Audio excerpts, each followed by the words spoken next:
Hey there, welcome to Charting Toward Intimacy, where we're expanding the natural family planning conversation. I'm your host, Ellen Holloway. I am so excited to share this episode with you. This is a crossover episode with the ladies from the Hormone Genius Podcast, which is a fantastic podcast in a similar space as Charting Toward Intimacy. And I'm not going to introduce the lovely ladies because we do introductions on the episode itself. So let's get started. Hello, everyone. Welcome to this incredible episode today. This is a very special episode of two podcasts joining together. Jamie and I are here with a very special guest, Ellen Holloway. And of course, we are the host, Jamie and I, of the Hormone Genius Podcast. But we're doing a combined podcast with Ellen, who hosts a podcast called Charting Towards Intimacy. And this is really fun. We've never done this before. So we're going to see how this goes. We're all very passionate about the same thing. And so we want to drive home a lot of things that we're passionate about today and continue to spread the mission that women really should be empowered to be the genius of their own hormones and their feminine design. So thanks, Ellen, for being here with us today. Yeah, this is so exciting. I've never done this before either. And yeah, so I'm just like, I love when we were talking before, we're like, so like who introduces, who talks about what, you know, how does this even work? Yep. So welcome to our first ever trial at a combined episode. Awesome. Well, Ellen, so let us introduce you, or how about you introduce yourself and then we'll introduce ourselves to your listeners and vice versa. So Ellen, will you just introduce yourself quick to the Hormone Genius Podcast listeners, and then we'll do the same. Yeah, definitely. So like Theresa said, I am the host of Charting Toward Intimacy, and our goal on that podcast is to expand the natural family planning conversation, specifically from a Catholic perspective. Natural family planning and fertility awareness, I became so passionate about because I didn't start out my marriage with natural family planning, and I didn't really understand the benefits. I didn't understand also just like the Catholic teachings behind that. And once I started to learn about, one, how bad the pill was for me, two, how fantastic a fertility awareness is, I just fell in love, and so did my husband. And we became instructors, and then I started a podcast, and now I talk about it every week, and now it comes up in like everyday conversations with like random friends, secular or not. Like I just start jumping in. It's kind of like word vomit sometimes. Yeah, it's hard to hold back sometimes when we're Absolutely. Thanks, Ellen, for introducing yourself. And so I'll introduce myself, and then we'll have Theresa introduce herself quick to your listeners. But I'm a fertility care practitioner with the Creighton Method, and I've been a practitioner for 8 years. I also have my own business called fiatliving.org, where we really getting to the root cause of what may be causing hormone imbalance to support hormones naturally. And yeah, Theresa and I, we started this journey in August, basically as complete strangers, almost. We knew of each other. We've had some conversations, but it's been so fun because a goal of our podcast has not only been sharing what we know with others, the super important message, again, that women don't know or understand always, because we're not told, same thing with men, but also to get to know each other for our listeners too. It's just kind of been so fun. So that's a little bit about me. I live in Iowa, husband, 3, soon to be 4 children, and just really honored and excited for this partnership here with this podcast episode. So Theresa, do you want to introduce yourself too real quick? Absolutely. Yeah. So I'm Theresa Kenny, and I am a women's health nurse practitioner, and I've been practicing for 20 years in Omaha, Nebraska. And I specialize as a medical consultant in NAPRO technology, which is basically just looking at women's health in a different way and trying to understand the underlying root cause of disease instead of kind of suppressing over the top of problems. So that's been a passion of mine for years, and I love doing it every day of my life. And this podcast has really come at an incredible time for me, because after you've built up 20 years of experience just listening to women, honestly, just listening to their stories, you just have an incredible amount of experience of knowing where the hearts of women are. And I just wanted to share that. And I've, had a lot of students that have followed me throughout the years, and just teaching them. I'm like, why don't I give this to more people? And a podcast right now is a great and free way to give information that you think is important. And so I'm just so excited to be able to do this. It's reaching a lot of people I know on our platform, and I'm sure on yours, Ellen. So this is a way to reach more people by combining two different podcasts together. And so thank you so much. Yeah. Oh, so fun. And I'm so excited to talk about like what we want to talk about today. Which really is like, why is it that the pill is prescribed for everything? Because guess what, ladies? You're not broken. You're fertile. And fertility is not a disease. It is not a disease. It's not a disease. I know. I think about that a lot. I think about how, pills and medication often are taken for things that are, not healthy with, in us, that are, I don't want to say wrong with us, but, if something is, disordered or needs support, we take a pill as medication. And so really it's interesting and kind of head scratching and mind boggling that we're taking a pill for something that actually is correct. And we're creating disorder with a system that is orderly. So we're going to really dig into this episode today, have a conversation, and really get to the root of, why is it that for so many different health issues, we're getting this one pill. And so by the end of this episode, we hope that you just ask yourself that question, like, well, why is that? Why is that?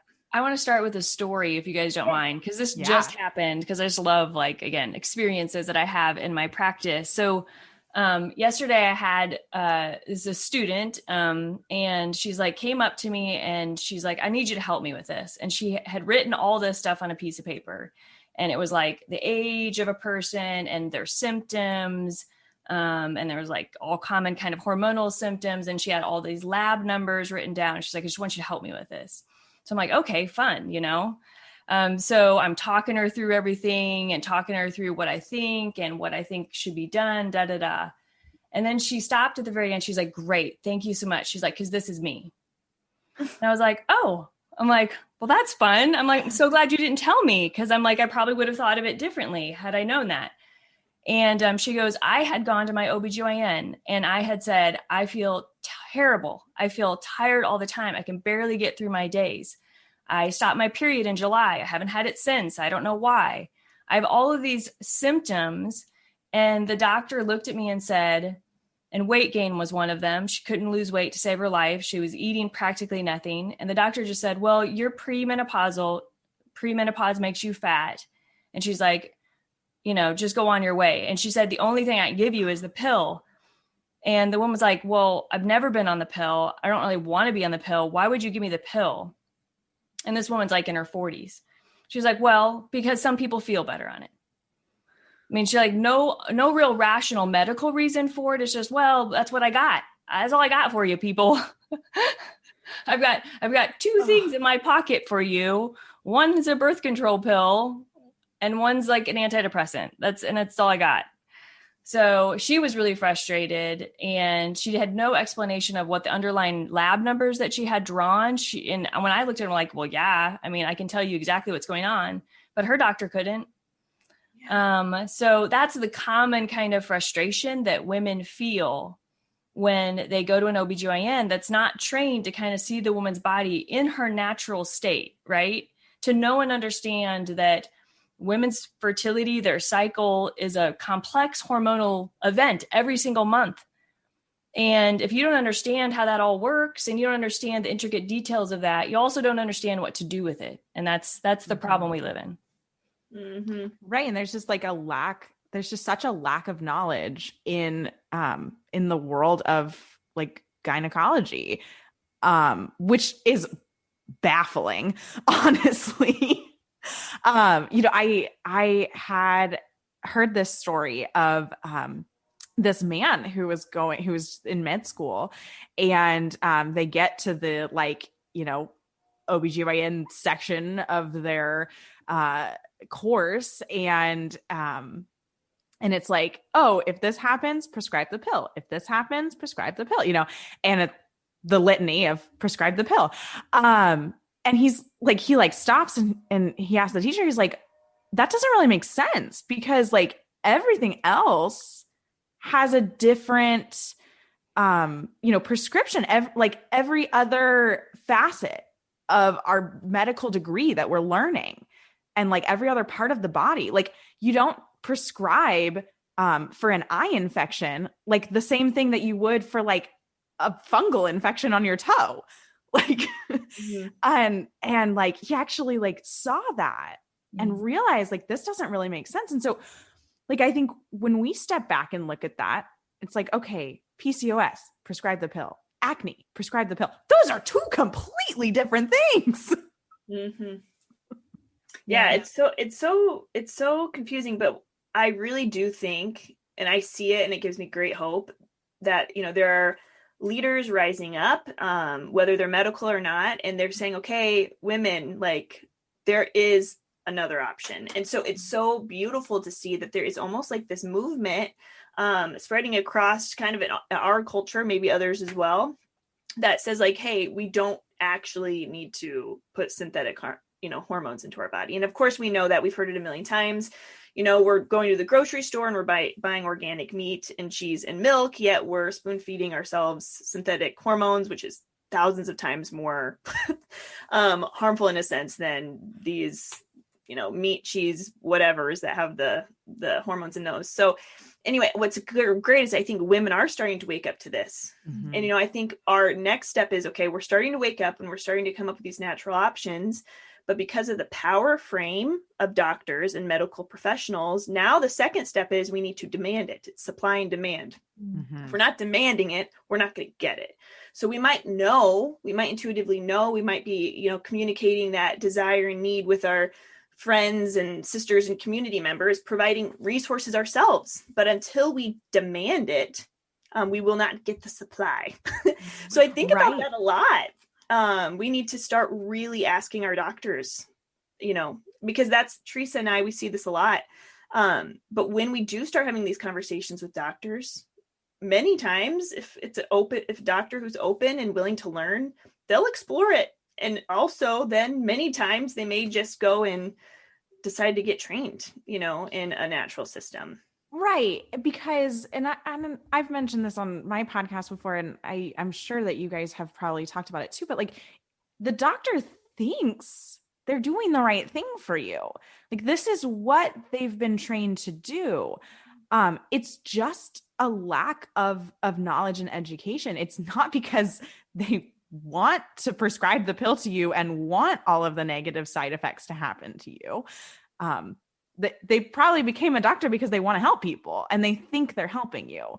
So it really does take a little bit of bravery in the doctor's office. And I think that's something that just culturally, we're not really taught to advocate for ourselves when we're sitting in that doctor's office. And it can be scary because we don't always go to some people regularly go to the doctor, but like, if you're just sort of like normal person living your life, like maybe 2 times a year, like, and so like max probably maybe once a year, maybe not even in the past 5 years. And so it can be, disheartening to kind of sit there in a weird robe and somebody just like touched your boobs because they're going to like make sure that you don't have any lumps, which is good. And you're kind of like, oh, well, I don't really want to talk about like these intimate details. And I don't really want to like get her off her game and all of that. But we need to do that. We need to step up. We need to advocate for ourselves. We need to be brave in the doctor's office, and we need to know what we know. We need to respect our bodies and say, I know that this is not something I want. I know that the pill isn't something I want, and I need better healthcare than that. Yeah. Well, and the first step is always that what we can do as women doesn't take a prescription. It doesn't take a degree. It just takes us finding the right resources to learn our own body. And so, the starting point is we're all passionate about women learning how to track their own fertility signs, because that's where the empowerment starts. Because if you yourself understand what's going on and you can tie your own irregularities to your body and you can put all the pieces together yourself and how your body's working and how it's not working right, then you're already armed, to go into the doctor's office and say, listen, I know what's going on. I know I'm not depressed. I know that these things are happening at certain times in my cycle. And I really want to explore what the underlying root cause of this is. And please help me with that. I don't want to take just a medicine to Band-Aid over the top. So I know you mentioned, Ellen, that you're a charting instructor. What method are you teaching, or if you are still teaching, and kind of where is your education in that? Yeah. So I teach the symptothermal method through SymptoPro. So, and one of the things that I talk about, especially when like a very common instance when the question comes up of like, what kind of birth control do you want, is postpartum. And so the thing that I really propose to women when that question comes up is instead of saying, oh, well, like no, I don't want that. Like I chart my cycle, or like, no, I don't want that. I use NFP. Like, be specific.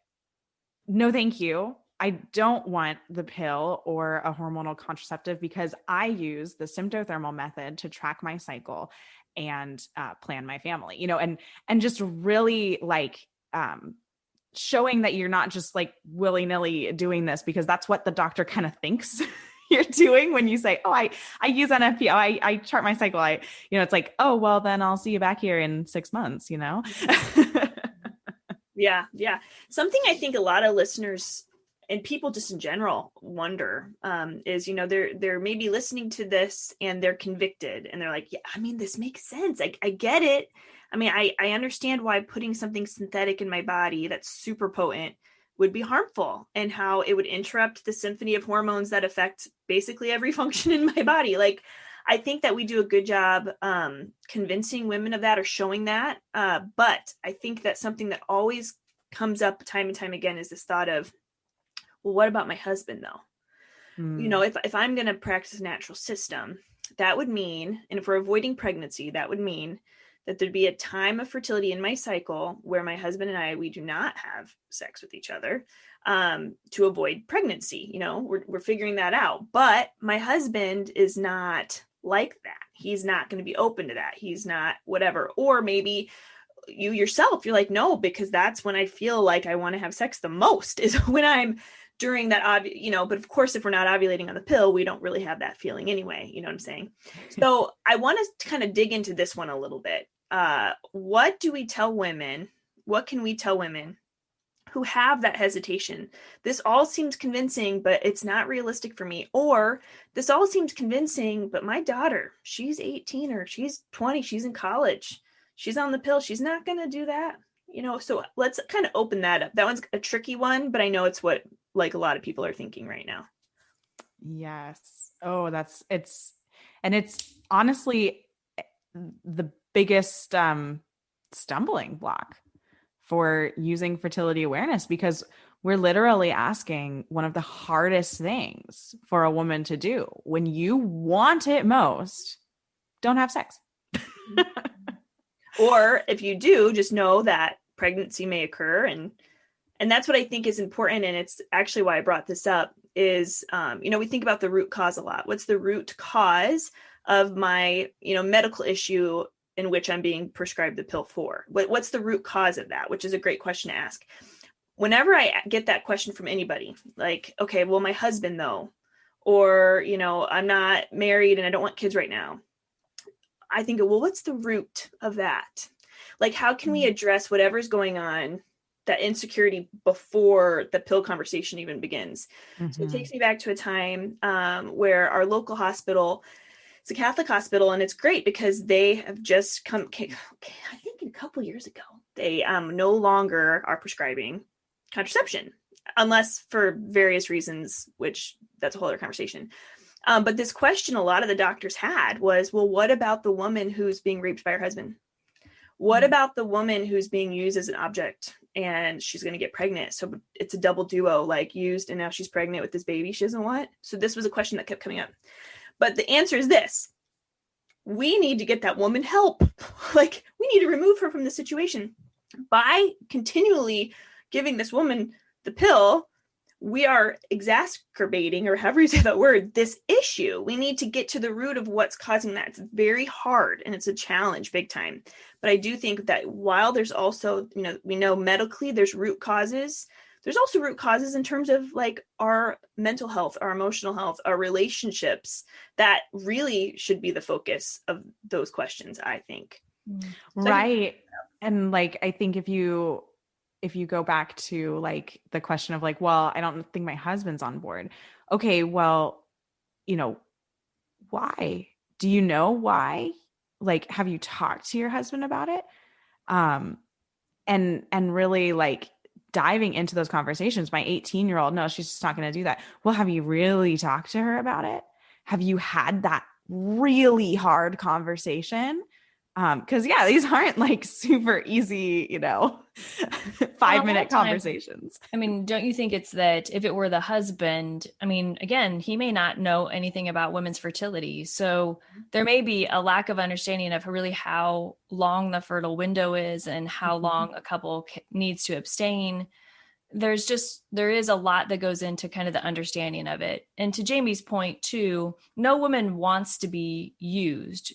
And so we really, as women, need to ask ourselves in our relationship with our spouses, that is the act that we're, coming together in, is it something where we're feeling used, or something where we're coming together and feeling loved? Because love is where you will the good of someone else completely. And there's just a lot of situations with sex where that doesn't happen. We know that it's a broken thing a lot of times, not a complete and whole thing. But the goal for all of us is to feel that wholeness, that love that really unites us together fully. And that's what we know, that in a respectful kind of relationship like this, when both the man and the woman are expecting the fertility cycle, that the relationship is growing in love, in a sense, because there's a respect for the human body, there's a respect for its natural design, but there's a respect for the human person in that just sometimes cannot occur when you completely try to ignore the fact that the human body is designed this way.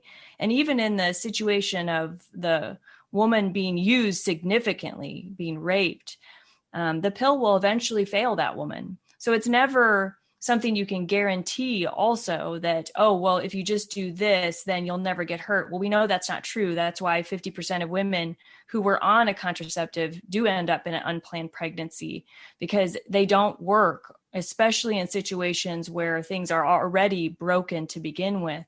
So then we've just set them up for even an equally kind of tragic situation when they think they did the right thing, and then it failed against them as well. Totally. Right. Well, and I think just like stepping back even further, like culturally, we've created sex into just being like this recreational thing, but like it's to make babies. Like it is.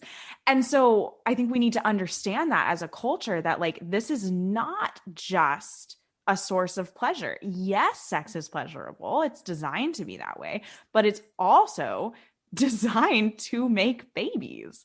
And so like the reason you're abstaining is because no, we don't want a child right now for one reason or another. And so we understand that we need to not have sex right now because like that's kind of one of the major points of sex is to make a child. And, I think that's like something that's really missing in sex education. We could talk about sex education all day. But like just really understanding like it's not a recreational thing. It's a real serious thing that like, and no, we don't need to yell at someone like in Mean Girls, like, if you have sex, then you will get pregnant and die. That's not necessarily true. But like there's just this disconnect of one of the primary functions of sex, like in our society. And there's like a confusion. Like when a woman gets pregnant, it's like, I don't know how I got pregnant. Well, guess what? You had sex. And so therefore, like that created a baby. That's how it works. And I think too, like and I totally understand this, because with sex, there's bonding and there's cortisol release and there's, wait, is that right? Cortisol? Oxytocin. Oxytocin. Stress. No. Well, maybe in some cases stressful. It's really good. Well, I think you're thinking oxytocin. Yeah. Yep, it is what I'm thinking. Exactly. Anyway, oxytocin. So that bonding is happening. And so, it makes sense. It does. It makes sense that the earliest we engage in sexual activity, especially as women, that the more likely we are going to feel more bonded to those we have sex with. Mm-hmm. And if we don't know any other way to express love or emotion, that is exactly how we're going to feel like we need to. But while that's the case, and while our body was made for bonding in that way, which is why it happens, it's unfortunate, and something that I think our job as, women in our 30s, 40s and beyond, to really educate young women to say, okay, listen, here's the deal though. If you want to get married someday, like, sex can't be the only way you bond with your husband. You can't, because 98%, 99.5% of your time is going to be spent in your life not having sex. And so how are you going to bond with your husband? How are you going to grow your relationship? You're not having sex. So you need practice. You need practice, like, for your future self and for your future marriage. How are you going to bond without that? So in a sense, I think that's what happens. It's why sex, and this issue of we're separating sex from baby, is because of that bonding, which is one of the two things that sex does bring. So it's, like you're saying, Ellen, it's like bringing that baby reality back into the picture, but also empowering our young girls. Like, there are more ways than sex to be intimate with one another. There's emotional, and there's communicative, and there's spiritual ways to be intimate with one another, and giving women that permission, in a sense, and educating the man and, the boyfriend or whatever for that too. Right. And that's what that sister Hannah Klaus, a teen star, that program, it's what she really found in young women, particularly, that if a woman is connected to her biological realities, like the function of her fertility cycle and the ability for it to procreate, like, she's much more likely to respect it. Mm-hmm. If you don't understand, you just don't understand why you shouldn't engage in something like this, where it can be really negative to bond in that way when you're not prepared for a child, right? But the education is key, and it's the lack of what we give people in sex education that it doesn't form that self-awareness, that interconnectedness with our own fertility, and so we just don't have that deep respect for it then. And she proved in her studies, even with high-risk youth, that that women would step away, because no woman wants to be used. Right. But once she's in a situation of being used, because of what you said, Jamie, because the bonding hormone is so strong, it's a lot of times even more difficult for a woman to get out of a relationship that she doesn't want to even be in, because she's now bonded herself in a chemical way so significantly to another human being that she really struggles to disconnect from that, even though she may feel it's toxic and she knows she's being used. This is the design of the natural law, so that when a couple came together in intercourse and made a child, they would stay with that child. These are not just, I chose something or not chose something. These are strong kind of evolutionary human natural lawness things that make it so that people care for their children, that societies function and flourish as normal societies. And so we have to respect that. We also have to understand why then it gets totally messed up. And you could say, like, right now, there is a really big problem in our culture with understanding what the building blocks of our culture should be when it relates to marriage, family, sex, the whole picture. Mm-hmm. Totally. Absolutely. Yeah. I what you're saying is ringing true so much. As I have a daughter who's 8, but she's not going to be 8 forever. I'm just so thankful, again, that there are women like us and others who really are going to start pouring into our young girls. And maybe as you're listening, you're a mother of a young girl in college, or you're like, well, my daughter is past her formation years in terms of how you can help them. The great thing is this. So podcasts exist, which is great. And planting seeds are wonderful. And even though you may think as a parent, maybe for your college daughter or high school daughter, that they won't listen to this podcast or other resources you share, I just have a feeling they might.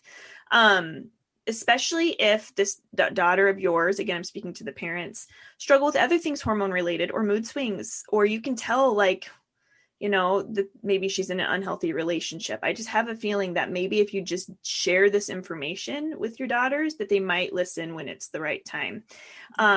So I just wanted to throw that out there too. Yeah, definitely. It never hurts to share information. It never hurts to reach out. And it's never too late to like change. It's never too late to stop using the pill. Like it's never too late for any of those things. It's funny is we started this episode with like, why do we prescribe the pill for every single thing? And then like, it didn't end up that way, but I actually really like the way this one went, because it's probably what needed to be discussed in terms of that. But I guess kind of bringing it back to that main anchor point of, prescribing one thing for all of it. Let's like kind of bring that one thing home. And we can relate it to what we just talked about too, about, just relationships and that kind of thing. So what do we want to leave our listeners taking back with them, in regards to the pill being prescribed for everything, but then also how there's a better way when we can understand our body? Well, I think you said it, Jamie, at the very beginning before we started recording, is that you, or maybe it was you, Ellen, just the stop and think first. And I think this is kind of the step sometimes because of the way we are in medicine and under like believing that the doctor just wants what's best for us and he knows what's best or she knows what's best. We don't stop and think. Mm-hmm. And so we want to think about, okay, what is this medicine actually going to do for me? Does it just, Band-Aid over the symptom? Or is it actually going to fix my problem? What is my problem? Do I actually know what the problem is to begin with? Because if the doctor said, oh yeah, well, I get you have all that, and they never told you what the problem was, but gave you just a treatment for it. Stop and think. Did I get a diagnosis first? Did I understand why I have that diagnosis? Because so many times in women's health, we don't actually get that information before we're offered this medication. Stop and think. Does this medication have side effects? Did I ask about the side effects? What are the severe side effects of this medication? What are the short-term side effects of the medication? What are the long-term side effects of this medication? Did I ask those questions? Stop and think, and then ask yourself, did I know how my body works to begin with? Mm-hmm. Can I connect my symptoms to my cycle? If I can't, if I don't even know what cervical mucus is or what the point of cervical mucus is, I've got a problem with my connection to my own body, which we have to believe that it's our own bodies that we should care about most. No one else lives in our body. Your doctor doesn't live in your body. It's you who has to care for your own body your whole life. So you have the most skin in the game when it comes to it. Stop and think whether or not you really deserve, this type of care or an alternative type of care. And then know that you have the resources out there to help you. Mm-hmm. Are they everywhere? No. And I'm sorry about that. They're a lot harder to find, but more and more there are people who want to help you in an alternative way to give you a diagnosis and an alternative to just suppressive medications. So if you don't know of who to, reach out to, start with us in these 2 podcasts and we will guide you further because there are people that can help you. Mm-hmm. So that would be how I would approach it. Totally. Yeah, definitely. And one thing I wanted to mention before we ended is like, as I was preparing for this episode, I literally Google searched, why is the pill prescribed for everything? And what I found was all of these websites just toting the magical miracleness of the pill. Like literally just like, oh, it's this like great thing that it works for everything. And if you stop and think, like that doesn't make sense that there exists this magical miracle pill that fixes everything. And, we know that it doesn't fix anything. and it in fact breaks down or pauses or stops really important things. But just, that stop and think, just do that. Yeah. And it's not a judgment on anyone on the pill too, just so we're not trying to be like, oh, it's so bad if you're on the pill. And because again, it legitimately can help a lot of people's symptoms. And we understand that. But what we want women to know first and foremost, that it's your choice. So if you choose to be on it, it's your body, it's your choice to be able to do that. But most women don't know there's an alternative. And that's the key thing here, is that we want them to understand there is an alternative choice if they wanted it. And it may be healthier for them and it may give them more answers. So yeah. And most women will choose a natural system when given the option. Most women. And I, if I can find it, listeners, I will post it. But I did actually research on this, so I know for sure. There's an actual research article. And again, I'm going to try my best to find it, where it was asked if a natural system was given to you at the doctor, would you have thought about it? Would you have entertained it? Would you have considered it? And most women, I think it's like 85%. Said yeah. It's because it's never given to them as an option.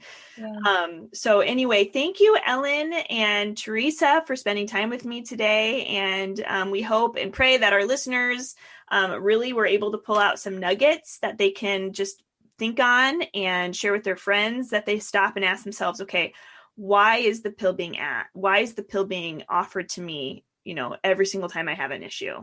And don't be afraid to ask your doctor. Why is this what you're offering me? How will this help my problem? And then ask too for further resources to learn more about the cycle. If they don't know, again, like Theresa said, reach out to one of us, Ellen, or myself, Theresa, and we can get you connected to somebody who can help you with your cycle.